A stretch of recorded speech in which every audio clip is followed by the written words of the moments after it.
L-ex direttur ta' Nexia BT Kalċini sfida ruling tal-Speaker billi reġa' ma uġibx mistoqsijiet fil-Kumitat tal-Kontijiet Pubbliċi dwar il-kuntratt tal-Power Station tal-Electrogas. Qabel xiet Kalċini, l-Oppożizzjoni qalet li ridet tagħmel numru ta' domandi bil-kidba lil remolta dwar dak li seħħ fil-Power Station ta' Delemara fosthom jekk nhar il-ħamis li għadda, it-tanker tal-gas kienx maqluħ minn Malmol minħabba l-maltemp, fl-Maġranet kien maqluħ jekk din id-deċiżjoni teħtieġ minħabba prekawzjoni ta' periklu, x'alternattiva hemm meta jinqala t-tanker, f'liema stanzi it-tanker jinqala minn Malmol u xi proċedura tintuża.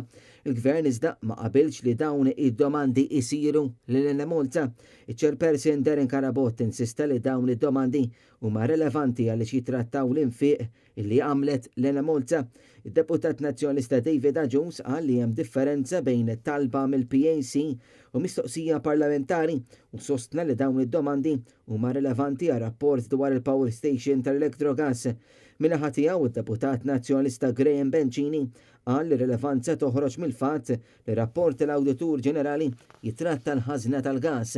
Intant, waqt din il-laqa Kalċini lanqas ċaħat il-kumpaniji segreti li nfetħu minn Nexia BT kienu marbuta mal-proġett tal-Electrogas, xi ħaġa li l-ex direttur ta' Nexia BT seta' faċilment jiġħad.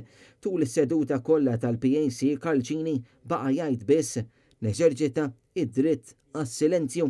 Din kienet it-tieni darba konsekuttiva li Viaċini ma wieġibx id-domandi.